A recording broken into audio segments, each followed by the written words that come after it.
बच्चों लोग आज हम लोग पी लोग का नीट का क्वेश्चन सॉल्व करने वाले हैं। नीट में जो भी क्वेश्चन आया हुआ है पास पेपर्स में, पी लोग में किस में ग्रुप 15, ग्रुप 16, 17, 18 से, तो ध्यान देना। तो पहला क्वेश्चन को दिख रहा होगा, इसमें इसमें क्या बोल रहा है कि विच of the following is correct statement regarding given acids. ठीक, तो यहाँ पर दो एसिड का नाम हो रहा है, फॉस्फेनिक एंड फॉस्फोनिक एसिड के बारे में बोला जा रहा है। तो यार आपको फॉर्मूला पता होना चाहिए, आपके एनसीईआरटी पीछे दिया हुआ है। आप देखोगे एनसीईआरटी को खोलोगे, ध्यान देना, आपको मैंने एसिड पढ़ाया था, तो यहाँ पे देखोगे, एक सेकेंड, आपको यहाँ दिखेगा जो हाइपोफॉस्फोरस एसिड होता है उसी को हम बोलते हैं क्या, फॉस्फेनिक एसिड। और हाइपोफॉस्फोरस एसिड को, सॉरी, ऑर्थोफॉस्फोरस एसिड यानी H3PO3 को बोला गया है फॉस्फोनिक एसिड। ये ध्यान देना आप, एनसीईआरटी का कॉमन नेमिंग, ये सारा चीज आपको याद होना चाहिए। ठीक है, अगर याद है तो क्वेश्चन बहुत आसान है, अगर याद है तो क्वेश्चन बहुत आसान है। ठीक, तो आपको दिख रहा होगा कि H3PO2 में कितना H प्लस निकलता है, एक H प्लस निकलता है, और H3PO3 में कितना होता है, 2 H प्लस निकलता है। यानी जो फॉस्फोनिक एसिड होगा, जो फॉस्फेनिक एसिड होगा तो क्या होगा, होगा मोनोप्रोटिक, और फॉस्फोनिक एसिड होगा वो होगा डाइप्रोटिक। ठीक है, वो होगा डाइप्रोटिक। इससे करेक्ट ऑप्शन क्या होगा, तो करेक्ट ऑप्शन होगा आपके लिए ऑप्शन बी। ठीक है, नेक्स्ट मूव करता हूँ, चलो क्वेश्चन नंबर 2 का बात करते हैं। तो ध्यान देना, बोला गया है the product obtain as a result of reaction of nitrogen with CaC2। ठीक है, CaC2, तो जब यार कैल्शियम कार्बाइड को ट्रीट करते नाइट्रोजन से, तो ध्यान दोगे तो आपका बनता है कैल्शियम साइनामाइड, क्या बनता है, CaCN2 बनता है, और प्लस कार्बन बनता है। ठीक है, CaCN2 प्लस कार्बन। तो यहाँ पर कोई भी ऑप्शन ऐसा मैच नहीं कर रहा है, कोई भी ऑप्शन मैच नहीं कर रहा है। ठीक है, मैच नहीं कर रहा, तो अगर बेस्ट ऑप्शन देखा जाए, एक्चुअली ऐसा कुछ बनता है। ठीक है, कैल्शियम कार्बाइड प्लस नाइट्रोजन मिलने से क्या बनता है, CaCN2 यानी कैल्शियम साइनामाइड प्लस कार्बन बनता है। ठीक है, तो यहाँ पे नन ऑफ द कोई भी करेक्ट ऑप्शन नहीं होगा। ठीक, इस कारण तो इस, ठीक है, इस मिश्र को हम बोलते हैं नाइट्रोलियम, क्या बोलते हैं, नाइट्रोलियम। इसका फर्टिलाइजर की तरह यूज किया जाता है, नाइट्रोलियम इसको बोला जाता है। ठीक, क्वेश्चन नंबर थर्ड का बात करें चलो हम लोग, तो ध्यान देना, थर्ड में क्या होगा, क्या बोला गया, strong reducing behaviour of H3PO2 is due to. आपको पता है कि H3PO2 में क्या होता है, दो पीएच बॉन्ड होता है, दो पीएच बॉन्ड होता है, और दो पीएच बॉन्ड ही रिड्यूसिंग बिहेवियर के लिए रिस्पॉन्सिबल होता है। ठीक है, इसका आंसर क्या होगा, इसका आंसर होगा ये वाला ऑप्शन ए। फोर्थ में ध्यान देना, in which of the following compound nitrogen exhibit highest oxidation state. आपके पास ABCD 4 ऑप्शन दिया हुआ है, इसमें हाईएस्ट नाइट्रोजन का हाईएस्ट स्टेट किसमें होगा, तो समय निकाल लेना, इसमें स्टेट क्या होगा, इसमें -2, इसमें -3, NH2OH में क्या होगा, बॉन्ड ब्रेक करेंगे, इसमें आई थिंक इसमें आएगा -1 आएगा। ठीक है, -1 आएगा, और इसमें देखिएगा इसमें आ जाएगा -1/3। तो यार ऑप्शन सी है, इसमें जो ऑक्सीडेशन स्टेट क्या होगा, हाईएस्ट होगा। ठीक है, इसमें आपका ऑक्सीजन क्या होगा, हाईएस्ट होगा। ठीक है, क्वेश्चन नंबर 5 का बात करें हम लोग, 5 में क्या बोला हुआ है, विच of the following statement is not correct, is not valid for the oxo acids of phosphorus. ठीक है, तो कौन सा स्टेटमेंट जो है करेक्ट नहीं होगा। ठीक, ऑप्शन चेक करते हैं हम लोग। ठीक है, तो ऑप्शन डी तो सही लग रहा है मेरे को, ऑप्शन डी तो इसमें सही लग रहा है। ठीक है, ऑप्शन ABC देख लेते हैं हम लोग, तो ABC all oxidate content tetrahedral 4 coordinated phosphorus.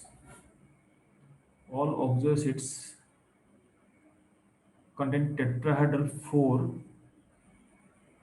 Coordinated phosphorus. ठीक, ये हो गया C. Hypophosphorous acid is diprotic, ये गलत है, ऑप्शन बी जो है गलत है। क्यों, क्योंकि हाइपोफॉस्फोरस का फॉर्मूला क्या होता है, H3PO2, H3PO2 में कितना कितना H प्लस होता है, एक H प्लस निकाल सकता है ना, तो ये क्या होगा, ये होगा मोनोप्रोटिक, डाइप्रोटिक नहीं हो सकता है। ठीक, क्वेश्चन नंबर 6 का बात करें हम लोग, तो 6 ध्यान देना। Oxidation state of phosphorus in H4P2O5, H4P2O6 and H4P2O7 is, तो यार सिंपली है, बहुत आसान क्वेश्चन है, एक्स मान लो कि बन जाएगा क्वेश्चन। ठीक है, तो देखोगे तो H4P2O5 में होगा +5, उसमें होगा +5, तो +5 एक ही जगह ऑप्शन दिया होगा, ऑप्शन डी में। H4P2O7 में +5 होगा, एक ही जगह पे है यहाँ पे। ठीक, तो +3 +4 +5 हो जाएगा। पहला पॉइंट है, how many bridging oxygen atoms are in present of P4O10 figure, तो ध्यान ना, P4O10 का फिगर आपको समझ में आना चाहिए पहले, तो P4O10 का फिगर बना के आपको दिखा देना है। तो P4O10 ऐसा कुछ होता है। ठीक है, इसमें सारा ऐसा लिंक है। ठीक है, तो P4O10 में बीच में ऐसा कुछ आएगा, और यहाँ double bond O, double bond O, double bond O, double bond O। पूछा है कि इसमें कितना ब्रिजिंग ऑक्सीजन है, कितना ऑक्सीजन ब्रिज की तरह काम कर रहा है। तो यार देखोगे तो number of bridging oxygen atom, क्या ब्रिजिंग ऑक्सीजन एटम मतलब क्या है, जो पी और पी के बीच में होगा, जो पी और पी के बीच में होगा। तो आप देखोगे पी और पी के बीच में तो कितना ऑक्सीजन आपको दिख रहा होगा, तो मैं मार्क कर दे रहा हूँ, यहाँ पे एक ऑक्सीजन है, यहाँ पे एक है, यहाँ पे एक है, यहाँ पे एक है, यहाँ एक है, यहाँ एक है, टोटल कितना हो जाएगा, 6 हो जाएगा, 6। ठीक, इसका आंसर क्या बोलोगे, 6। ठीक है, नेक्स्ट मूव करते हैं हम लोग क्वेश्चन नंबर 7 पे, 8 पे, तो ध्यान देना। और 8 का हम बात कर रहे थे, 8 में क्या बोला हुआ है, nitrogen form N2 but phosphorus is converted into P4 from P, the reason is, तो नाइट्रोजन अगर N2 होगा तो फॉस्फोरस P2 क्यों नहीं होता है, P4 क्यों होता है। तो आपको बता चुके हैं कि फॉस्फोरस का जो P5P5 बॉन्डिंग होता है कमजोर होता है, वो बन नहीं पाएगा, क्यों, क्योंकि आपका जो फॉस्फोरस होता है लार्ज साइज का होता है, उसका पाई बॉन्डिंग बनना पॉसिबल नहीं है। ठीक है, इसलिए उसमें पी और पी के बीच में ट्रिपल बॉन्ड पॉसिबल ही नहीं होगा। ठीक है, तो बनेगा नहीं तो क्या होगा, उसका वैलेंसी पूरा करने के लिए, यानी ये पीपी बनना ये पॉसिबल नहीं है, तो इसका वैलेंसी पूरा करने के लिए सारा फॉस्फोरस को सिंगल बॉन्ड से लिंक होना पड़ता है, यानी इसको P4 बनना पड़ता है। ठीक, क्वेश्चन नंबर 9 देना, which of the following oxygen acids have the maximum number of hydrogen directly link to phosphorus, तो मैक्सिमम हाइड्रोजन कहाँ दिख रहा है आपको, जो पी से लिंक होगा। ठीक है, तो आई थिंक आप आपको अगर बी सी डी में बोलेंगे तो आपका आंसर डी होना चाहिए। ठीक है, अच्छा सॉरी, इसमें क्वेश्चन क्वेश्चन रीड करो सही से, क्वेश्चन में क्या बोला हुआ है कि number of hydrogen directly attached to phosphorus, यानी आपको पीएच बॉन्ड का बात कर रहा था, पीएच बॉन्ड मैक्सिमम कहाँ दिख रहा है आपको, इसमें दिखेगा आपको H3PO2 में, H3PO2 में कितना दिख रहा है आपको, 2 पीएच बॉन्ड दिखेगा, 2 पीएच बॉन्ड आपको दिखेगा। ठीक है, क्वेश्चन नंबर 10 ध्यान देना।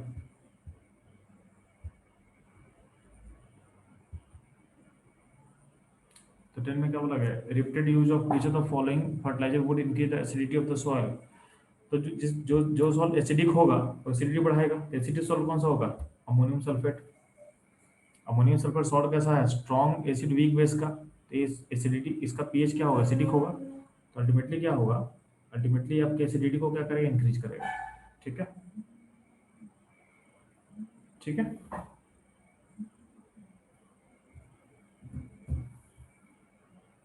ये ध्यान देना। नेक्स्ट देखो ध्यान से आप लोग, विच द फॉलोइंग स्पीशीज है the highest dipole moment, highest dipole moment किसका होगा यार, तो यार जो ज़्यादा अल्टरनेटिव होगा तो NH3 का डाइपोल मोमेंट हाईएस्ट होगा। ठीक, तो ये होगा क्वेश्चन नंबर 11 तक। नेक्स्ट हम लोग बात करते हैं 12, the structure formula of the hypophosphorous acid is, आसान क्वेश्चन है, कौन सा होगा ऑप्शन, ऑप्शन होगा ए। ठीक, brown ring test is use to detect, तो कल ही हम बात किए थे इस पर, नाइट्रेट आयन के लिए होता है। ठीक है, ये होता है ब्राउन रिंग टेस्ट। अगला पॉइंट क्या बोला हुआ है क्वेश्चन 14 में, कि किस फर्टिलाइजर में नाइट्रोजन का अमाउंट मैक्सिमम होता है। ठीक है, 22% ऑफ नाइट्रोजन होता है। यार देखो यहाँ पे अमोनियम, अब देखो यहाँ पे अमोनियम सल्फेट में आपको दो दो नाइट्रोजन है। कैल्शियम साइनामाइड में क्या है, CaCH2, इसमें दो नाइट्रोजन है। यूरिया में कितना नाइट्रोजन है, यूरिया में NH2CONH2 है, इसमें दो नाइट्रोजन है। और अमोनियम नाइट्रेट NH4NO3, इसमें भी क्या है, दो नाइट्रोजन है। तो आपको देखना है, आपको देखना परसेंटेज हाईएस्ट निकालने के लिए क्या होगा, बाकी कंपाउंड मिनिमम होना चाहिए। तो आप देखोगे कि यूरिया वाले में क्या है, N के अलावा बाकी वेट कितना है, तो बाकी देखो कार्बन है 12 और ऑक्सीजन क्या है 16। तो 12 16 कितना होगा 28 और प्लस 4 32 मार्क्स एक्स्ट्रा है। नाइट्रेट में कितना है, 3 वो 48 और 4 ऑक्सीजन मतलब 52 हो जाएगा, तो यहाँ 52 एक्स्ट्रा है। कैल्शियम साइनामाइड में क्या होगा, तो कैल्शियम का 40 और एक कार्बन 52 यानी 12, ये भी ज़्यादा है। और अमोनियम सल्फेट में भी ज़्यादा हो जाएगा। तो इसके हिसाब से देखेंगे तो दो नाइट्रोजन के लिए बाकी एक्स्ट्रा मास लिस्ट कहाँ दिख रहा है आपको, यूरिया में, यानी परसेंटेज हाइस्ट क्या होगा नाइट्रोजन का, आपको यूरिया में हाइस्ट दिखेगा, यूरिया में आपको हाइस्ट दिखेगा परसेंटेज। क्योंकि परसेंटेज के लिए क्या करना पड़ेगा, नाइट्रोजन का वेट बाय टोटल वेट। तो टोटल वेट में आपको दिख रहा है कि मिनिमम वेट किसका है, यूरिया का टोटल वेट है मिनिमम, क्योंकि नाइट्रोजन तो सब में दो ही है ना। यहाँ भी दो नाइट्रोजन है, यहाँ भी दो नाइट्रोजन है, यूरिया में दो नाइट्रोजन है और अमोनियम सल्फेट में दो नाइट्रोजन है। तो नाइट्रोजन का अमाउंट तो सब में फिक्स है। तो टोटल मास जितना मिनिमम होगा उसका परसेंट वेट क्या होगा, उसका परसेंटेज क्या होगा, हाईएस्ट निकलेगा। ठीक है। क्वेश्चन 15 है ना, which one of the following substance used in the laboratory for the fast drying of neutral gases। तो गैसेस अगर न्यूट्रल होगा तो उसको फास्ट ड्राइंग के लिए कौन सा चीज यूज करोगे। ठीक है, तो ध्यान देना।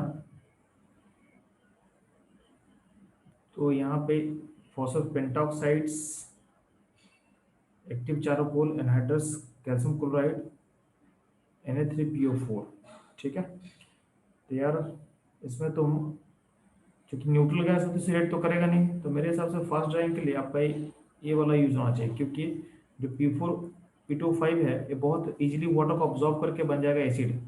तो वाटर को बहुत इजीली ऑब्जॉर्व करेगा और क्या बनेगा, एसिड बनाएगा। कौन सा एसिड बनाएगा, H3PO4 बनाएगा। अब चूंकि चूंकि अगर गैस न्यूट्रल है तो उसको कोई फर्क नहीं पड़ता है। न्यूट्रल गैस को एसिड से क्या फर्क पड़ेगा, कोई फर्क नहीं पड़ेगा, तो कोई दिक्कत नहीं उसको नहीं है। ठीक है, तो मेरे हिसाब से इसका आंसर ये होना चाहिए। ठीक है, तो चेक कर लेते हैं ऑप्शन में क्या दिया हुआ है। तो अगर 15 का देखते हैं हम answer,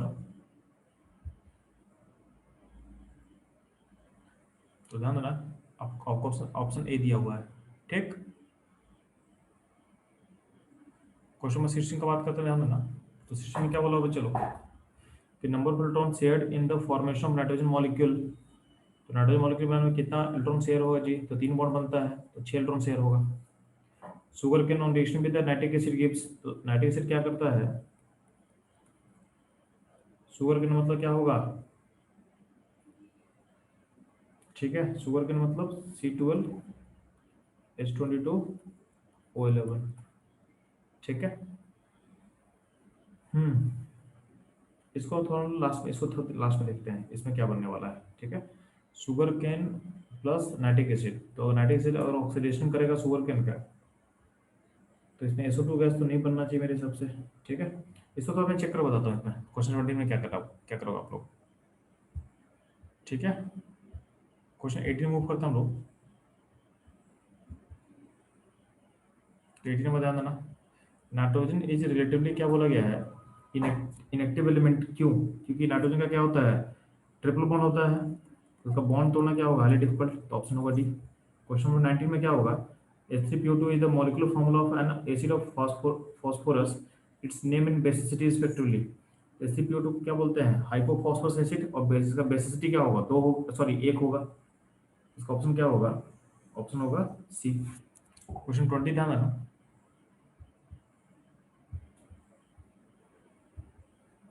aqua solution of ammonia consist of. Aqua solution of ammonia में क्या होगा जी, अमोनिया में एक होता है NH4OH, क्या बनेगा NH4 प्लस OH माइनस। ठीक है, ऑप्शन होगा डी।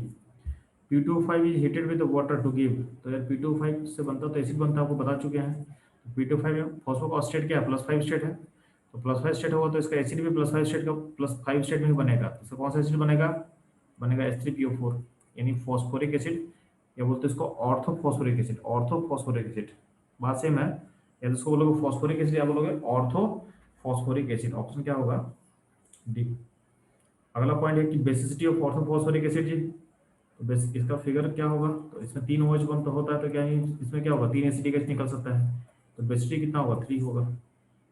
पहला पॉइंट है PCl3 react with water to form, या PCl3 वाटर से रिएक्ट करेगा तो क्या बनेगा, तो ध्यान देना PCl3 में पी का ऑक्सीडेशन रेट क्या +3 है, तो +3 एसिड वाला एसिड फॉर्म करेगा, +3 एसिड वाला एसिड फॉर्म करेगा, नहीं कौन सा एसिड बनेगा, H3PO3 बनेगा। ठीक है, तो H3PO3 प्लस HCl बनेगा, तो ऑप्शन क्या होगा, ऑप्शन होगा बी, ऑप्शन होगा बी।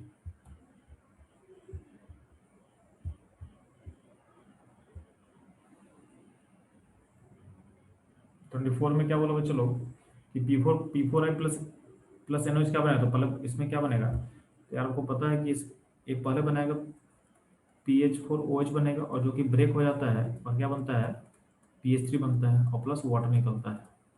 ये ऑप्शन क्या होगा, इसके लिए ये हो जाएगा। ठीक, 25 का हम बात कर रहे हैं, तो 25 ध्यान देना, 25 क्वेश्चन को रीड करोगे।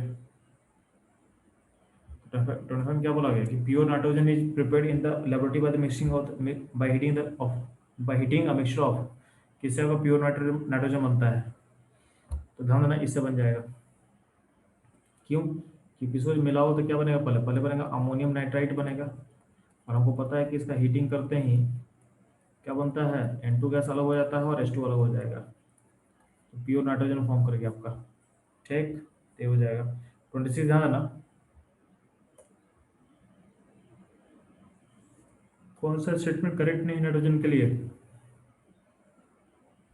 Option B, D orbital are अब लेवल पर बॉन्डिंग, ये गलत है, नाइट्रोजन में डी ऑर्बिटल होता ही नहीं है। 27 विच of the following hybrid hybrids of the following hybrids which one है द लोएस्ट बॉइलिंग पॉइंट, ये हाइब्रिड्स नहीं है, हाइड्राइड्स होगा, यहाँ मिस प्रिंटिंग है, ये होगा हाइड्राइड्स। किसका मेल्टिंग पॉइंट लोएस्ट हो, विच वन है द लोएस्ट बॉइलिंग पॉइंट, तो इसका आंसर होगा PH3, क्योंकि अमोनिया में H बॉन्डिंग होता है ना, अमोनिया में H बॉन्डिंग होता है तो क्या होता है, अमोनिया का बॉइलिंग पॉइंट थोड़ा सा बड़ा हो जाता है, तो लिस्ट होगा फास्फोरस का, जिसका मास सबसे लोएस्ट होगा, अमोनिया का मास लोएस्ट था, बट अमोनिया में चूंकि हाइड्रोजन बॉन्ड होता है, इससे थोड़ा सा इसका वैल्यू आगे निकाल देना है। क्वेश्चन में बात करें 28 का, तो ध्यान देना,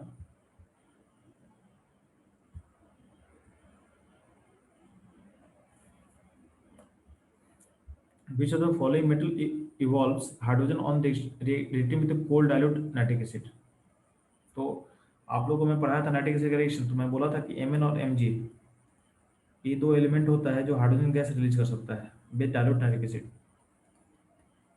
तो यहाँ पे Mn Mg में से ऑप्शन होगा, तो ऑप्शन क्या होगा, ए होगा।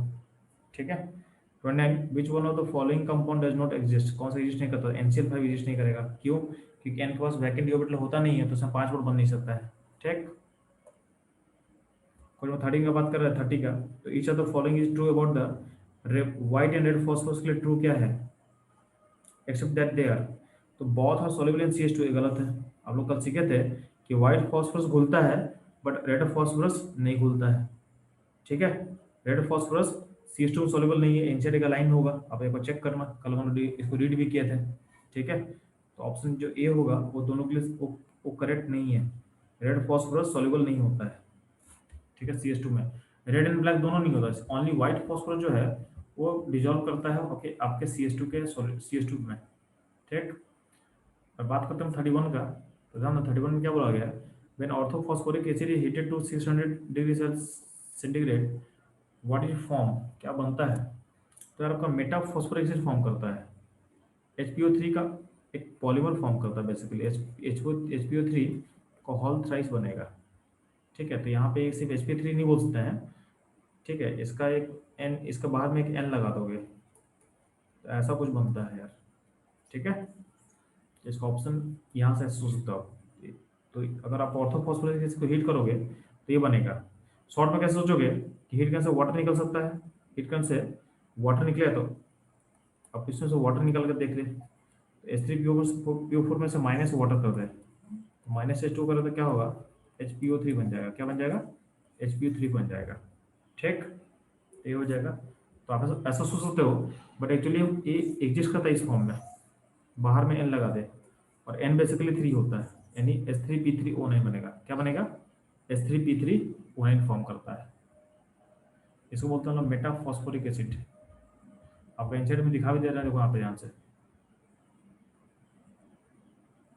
किसका बात करें? देखो यहाँ पे, देखो यहाँ पे ये जो है मेटाफॉस्फोरिक एसिड, इसका मैं बात कर रहा हूँ।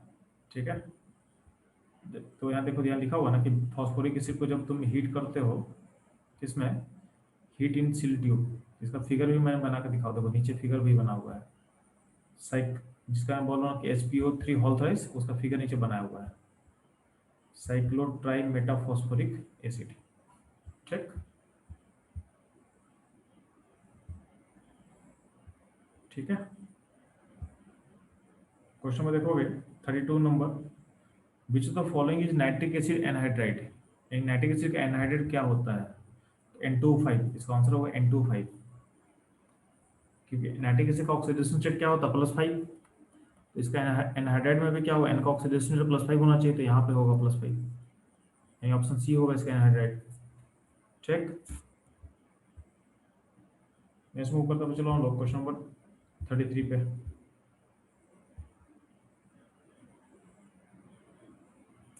तो 33 ध्यान देना,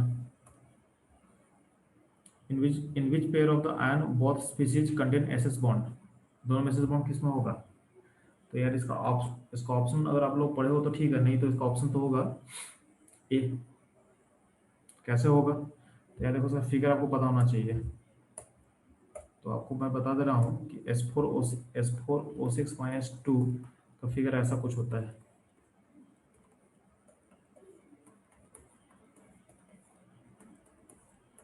इसमें देखो कि आपका SS लिंक आपको दिख रहा होगा, यहाँ पे। ठीक है, सिमिलरली अगला जो कंपाउंड था S2O3-2, इसका फिगर कैसा होता है?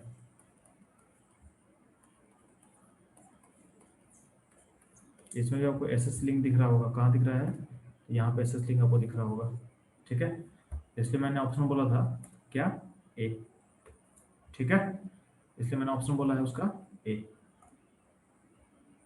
ठीक, अलग क्या पॉइंट है? तो nitrogen dioxide and sulphur dioxide have the sum property in the common, यानी कुछ प्रॉपर्टी में कॉमन होता है। Which property is shown by one of the this compound but not by other. कौन सा एक करेगा, दूसरा नहीं करेगा? ठीक है,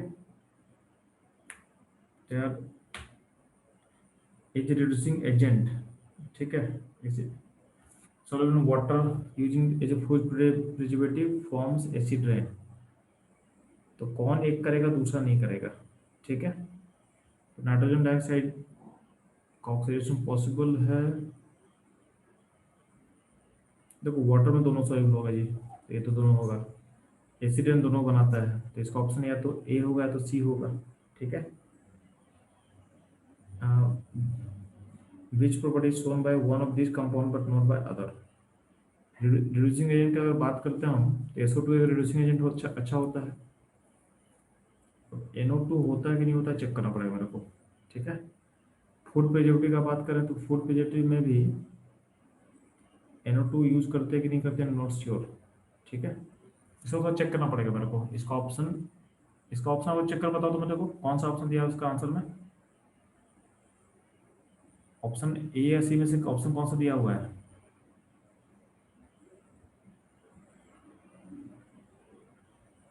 अच्छा ठीक है, आप लोग पास सॉरी फाइल नहीं होगा पास। ठीक है, मैं देख रहा हूँ पूछा। तो 34 का चेक करते हैं हम लोग। तो 34 में आंसर सी, यानी फूड प्रिजर्वेटिव में एक को यूज करेंगे, दूसरे को यूज नहीं करेंगे। ठीक है, एक बार थोड़ा चेक कर लेना कि फूड प्रिजर्वेटिव में किसको यूज किया था, किसको यूज नहीं किया जाता है। आपका यूजेज में दिया होगा, आपका एनसीईआरटी खोलोगे ना, एनसीईआरटी खोलोगे तो आपको यूजेज मिल जाएगा। ठीक है, तो आप यूजेज में चेक कर लेना एक बार, तो आपको समझ में आ जाएगा। ठीक है, 35 में ध्यान देना, 35 में क्या बोला गया है? Which of the following statement given below is incorrect. कौन सा इनकरेक्ट है?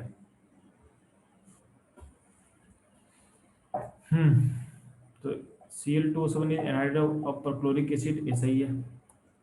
O3 की मॉलिक्यूलर बेंड, ये भी सही है। ONF is isotonic is O2N-, ये भी सही है। OF2 is oxide of fluorine, तो ये गलत है, क्योंकि इसमें चार पॉजिटिव किस पे होता है? चार पॉजिटिव होगा ऑक्सीजन पे, तो पॉजिटिव चार्ज अगर ऑक्सीजन पे है तो बेसिकली हो जाएगा, ये हो जाएगा फ्लोराइड ऑफ ऑक्साइड ऑक्सीजन हो जाएगा। OF2 इज अनायन होता है ना, तो F यहाँ पे अनायन है और O यहाँ पे कटायन है, तो जैसे बोलेंगे सोडियम NaF, तो क्या बोलते हैं इसको, सोडियम फ्लोराइड। तो ये जो ए हो जाएगा ऑक्सीजन फ्लोराइड हो जाएगा, ऑक्सीजन फ्लोराइड हो जाएगा, फ्लोराइड हो जाएगा, ना कि ऑक्साइड होगा। अगर अनायन ऑक्सीजन होता तो उसको ऑक्साइड बोलते हैं, चूंकि अनायन है फ्लोरीन है इसलिए उसको ऑक्साइड नहीं बोलेंगे हम। ठीक, तो लॉजिक आपको क्लियर होना चाहिए। 36 का बात करते हैं। 36 में क्या बोला हुआ है, acidity of diprotic acid in the aqueous solution increase in the order. यार डाउन द ग्रुप में एसिडिटी बढ़ता है तो ऑप्शन क्या होगा, ऑप्शन होगा a. Which of the following does not give the oxygen on heating, किससे ऑक्सीजन गैस नहीं निकलेगा जी, किससे ऑक्सीजन गैस नहीं निकलता हीटिंग करने से। तो इसका हीटिंग तो कलर लोग पढ़े हो, अमोनियम डाइक्रोमेट के हीट गैस से क्या निकलता है जी, N2 गैस निकलता है, प्लस Cr2O3 बनता है, प्लस वाटर निकलता है, यानी इसमें ऑक्सीजन इवॉल्व नहीं करेगा। ऑप्शन होगा सी, जिससे ऑक्सीजन इवॉल्व नहीं करता है। ठीक है, अब बात करते हैं 38 पे, तो ध्यान देना। Sulphur trioxide can be obtain by the which of the following reaction, किससे सल्फर ट्राइऑक्साइड मिलता है। तो सल्फर ट्राइऑक्साइड मतलब SO3, बात क्या कर रहे हैं, SO3। SO3 कब मिलेगा, तो आपको इससे मिलेगा, क्योंकि यहाँ पर सल्फेट है, सल्फेट का हीटिंग से कहने का आपको SO3 गैस मिल जाएगा। ठीक है, बाकी जगह क्या है, तो बाकी जगह यार इसमें देखो कार्बन है, तो कार्बन इसमें ऑक्सीजन खींचेगा, तो कहीं ना कहीं कार्बन ऑक्सीडाइज होगा और सल्फेट को रिड्यूस करेगा, तो SO3 गैस आपको नहीं मिलने वाला है। इसमें सल्फर है तो सल्फर भी क्या देगा, SO2 दे देगा। और यहाँ H2SO4 यहाँ PCl5 है, तो ये भी कहीं ना कहीं क्या होगा, आपको SO3 गैस तो निकलने नहीं देगा। ठीक है, इसका ऑप्शन होगा बी। 39 देखना, which one of the following compound is peroxide, कौन सा पेरोक्साइड है, तो यार ये वाला barium peroxide, BO2, barium peroxide. बाकी ये जो ए है, जो ऑप्शन ए है KO2, ये है सुपर ऑक्साइड, क्या है, ये है सुपर ऑक्साइड है। ठीक है, तो पेरोक्साइड हो गया आपका 30, बैरियम पेरोक्साइड, यानी ऑप्शन होगा बी। 40 नंबर में क्या दिया हुआ है आपका, मैं तो कॉलम दिया हुआ है, तो मैं तो कॉलम जब चेक करेंगे तो आपको पता है कि जब अमोनिया कैसे बनाते हैं जी हम लोग, तो अमोनिया बनाते हैं हेयर प्रोसेस से, तो ऑप्शन 4 के लिए 1 होगा, 4 के लिए 1 होगा। ठीक, उसमें अगर आगे आप चेक करोगे तो 4 के लिए 1 होगा। अगला पॉइंट, सल्फ्यूरिक एसिड कैसे बनता है जी, तो सल्फ्यूरिक एसिड के लिए यूज करते हैं कॉन्टैक्ट प्रोसेस। तो सल्फ्यूरिक एसिड के लिए कॉन्टैक्ट प्रोसेस, अमोनिया के लिए हेयर प्रोसेस। इसका मतलब 4 का 1 होगा और 1 का 4 होगा, तो 1 का 4, 4 का 1, आई थिंक ऑप्शन ए और बी दोनों, सॉरी ए और डी में कंफ्यूजन है। अगला पॉइंट करते हैं स्टील एंड सोडियम हाइड्रोक्साइड। तो स्टील स्टील किससे बनता है, तो स्टील आपका बेसमर प्रोसेस, बेसमराइजेशन से बनता है। तो 2 के लिए 2 होगा, 2 के लिए 2 होगा, तो 2 के लिए 2 ऑप्शन कहाँ दे रहा है, ऑप्शन ए में, तो ऑप्शन ए सही होगा इसके लिए। ठीक, और हम बात करते हैं 41 का, तो ध्यान देना, which one of following is most basic oxide, कौन सा ऑक्साइड मोस्ट बेसिक होगा जी, तो देखो वहाँ पे सबसे बेसिक होगा बिस्मथ वाला। क्यों, क्योंकि यार अल्मोनियम एम्फोटेरिक होता है, अल्मोनियम ऊपर में है, बाकी देखोगे एंटीमोनी के नीचे बिस्मथ होता है, और बिस्मथ की इधर इधर क्या होता है, बाकी एसी जो होता है सिलेनियम, ये वो ऑक्सीजन फैमिली में, तो ऑक्सीजन सल्फर सिलेनियम। ठीक है, तो यहाँ पे कहीं पे है, तो इन सबको अगर तुम अगर पोजीशन देखोगे ना पीटी में, पीरियोडिक टेबल में, तो बिस्मथ सबसे मेटालिक आपको दिखेगा, तो Bi2O3 मोस्ट बेसिक ऑक्साइड होगा इन सारे में। ठीक, अब बात करते हैं 42 नंबर का, तो ध्यान देना, ड्यूरिंग इट्स रिएक्शन ओजोन, ठीक है, तो ऑप्शन क्या है, can only combine with hydrogen atom except electrons lose electron, so the role of electron to be irrelevant। तो यार ड्यूरिंग रिएक्शन ओजोन जो होता है, ओजोन बेसिकली क्या करता है, तो ओजोन अपने ऑक्सीजन को लूज करता है। ठीक है, तो ऑक्सीजन को लूज करेगा तो क्या होगा, ये ऑक्सीजन क्या होगा, इलेक्ट्रॉन गेन करना चाहता है, तो इलेक्ट्रॉन गेन करके खुद क्या होगा, रिड्यूस होगा, दूसरा क्या करेगा, ऑक्सीडाइज करेगा, तो इसका अकॉर्डिंग ऑप्शन बी होना चाहिए। ठीक है, it can accept electron, it can accept electron.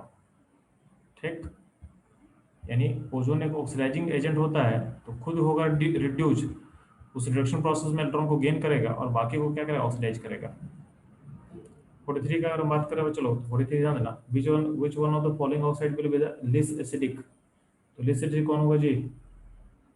तो देखो यहाँ फॉस्फोरस का ऑक्साइड है और आर्सेनिक का, तो आर्सेनिक भी ध्यान देना, तो ऑप्शन ए होना चाहिए कि फॉस्फोरस के ऑक्साइड से लेस एसिडिक हो आर्सेनिक, और आर्सेनिक का यहाँ पे दो ऑक्साइड है, एक का +5 स्टेट में और एक का +3 स्टेट में, तो जितना ऑक्सीडेशन स्टेट लो होगा उतना बेटर है, तो ऑप्शन होगा ए।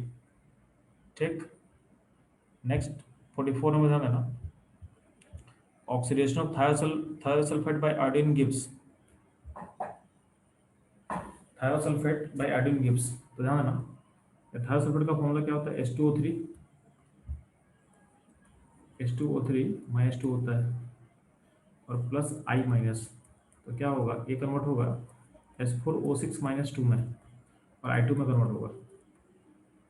ठीक है, यानी इसको क्या, तो H4O6 -2 को बोलते हैं टेट्राथायोनेट आयन, तो इसका ऑप्शन हो जाएगा ए। ठीक,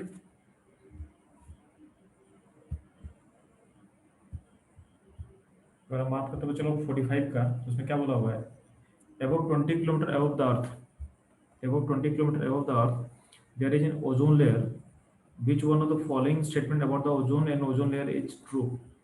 तो ओजोन ट्राइटोमिक मॉलिक्यूल है और लीनियर है, ये गलत है, ये गलत है, ये बेंट होता है। It is harmful as it stop is useful radiation, ये भी गलत है, इट इज यूजफुल होता है। ठीक है, ये भी गलत है। It is beneficial to us as it stop UV radiation, ये सही है, ये करेक्ट स्टेटमेंट है, ऑप्शन सी सही होगा इसका। ठीक,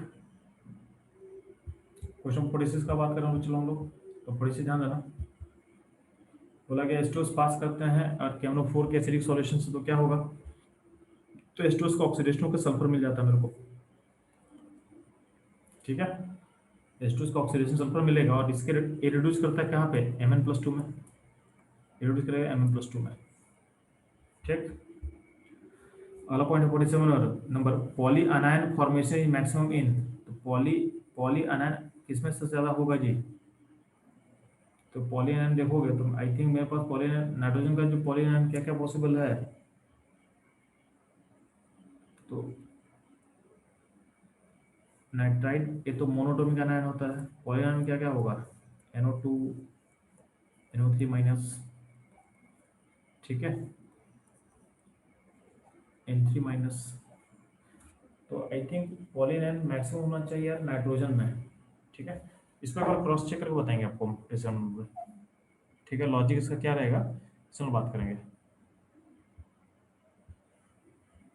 48 पे ध्यान देना आप लोग, द एसिड विच है द प्रोक्सी लिंकेज एज, किसमें प्रोक्साइड लिंकेज होगा, तो इसका आंसर होगा कैरो एसिड, H2SO5, इसके फिगर में प्रोक्साइड लिंकेज होता है। ठीक है, यहाँ आपको दिख रहा होगा प्रोक्साइड लिंकेज। 49 ध्यान देना, which would quickly absorb oxygen, किसमें ऑक्सीजन इजीली अब्जॉर्ब होता है, तो उसका ऑप्शन होगा ए, अल्कलाइन सॉल्यूशन ऑफ पैराक्लोर, ये ऑक्सीजन को अब्जॉर्ब करने में हेल्प करता है। नेक्स्ट पे चलो ध्यान रखिए, क्वेश्चन नंबर 50 पे, ओलियम, ओलियम बेसिकली क्या होता है, तो फ्यूमिंग H2SO4 होता है। फ्यूमिंग H2SO4 जो सॉल्यूशन है ये बेसिकली क्या होता है, बेसिकली होता है H2SO4 प्लस SO3, इसको कंबाइन कर दोगे एक साथ, तो इसका फॉर्मूला हो जाएगा H2O7, यानी इसको बोलते हैं ओलियम, इसको बोलते हैं हम लोग ओलियम। ठीक, क्वेश्चन 51 ध्यान देना, 51 में क्या बोला गया है, oxygen will directly react with each of the following element except, किस ऑक्सीजन रिएक्ट नहीं करेगा जी, किस ऑक्सीजन डायरेक्टली रिएक्ट नहीं करेगा, तो यार सल्फर क्लोरीन सोडियम किससे डायरेक्टली रिएक्ट नहीं करेगा, तो आई थिंक इसमें सोडियम से रिएक्ट तो करना कर जाएगा, सल्फर से भी SO2 Cl2, ऑक्सीजन और क्लोरीन का बॉन्डिंग चेक करना पड़ेगा एक बार। ठीक है, इसको तुम्हारा चेक करके आपको बताऊंगा इसमें जेड क्या होगा, तो इसमें आंसर या तो P या क्लोरीन होना चाहिए मेरे हिसाब से, चेक करके बताऊंगा मैं इसको आपको। ठीक है, 52 क्वेश्चन 52 का हम बात कर रहे हैं। 52 में ध्यान देना, the gases respectively absorb by the अल्काइन pyrogallol and all of the cinnamon. अल्काइन पैराग्लोल से क्या होगा, O2 अब्जॉर्ब होगा, तो O2 का ऑप्शन एक ही दिख रहा है, कौन सा, बी। इसका मतलब ऑयल ऑयल ऑफ सिनामोन से क्या ऑब्जॉर्व होगा, ओजोन ऑब्जॉर्व होगा। इस तरह से इसको आप लिंक कर सकते हैं, इस तरह आप उसको लिंक कर सकते हो। ठीक, नेक्स्ट मूव करते हैं चलो 53 पे। It is possible to obtain oxygen from the air by fractional distillation. क्यों? क्योंकि ऑक्सीजन और नाइट्रोजन जो होता है उसमें क्या होता है, बॉइलिंग पॉइंट में डिफरेंस होता है, और ऑक्सीजन का बॉइलिंग पॉइंट क्या होता है, हाइयर होता है नाइट्रोजन। ठीक है, क्वेश्चन नंबर 54 का बात करें चलो, तो 54 में क्या बोला गया है, hypo is used in photography. Hypo मतलब क्या होता है, सोडियम थायोसल्फेट Na2H2O3। ठीक है, तो इसको यूज क्यों करते हैं, क्योंकि ये जो आपका जो अनडिकम्पोज ब्रोमीन होता है ना, इसमें जो होता है, it reduces AgBr grain to metallic silver, convert metallic silver to the silver salt, remove undecomposed silver bromide as complex। इसका ये होगा, जो अनडिकम्पोज AgBr होगा उसको सॉल्युबल कॉम्प्लेक्स की तरह बाहर निकाल देगा। इसका ऑप्शन क्या होना चाहिए, इसका ऑप्शन होगा सी होगा। ठीक है, तो आज के सेशन के लिए इतना काफ़ी है, नेक्स्ट सेशन हम लोग इसको आगे कवर करेंगे। ठीक है।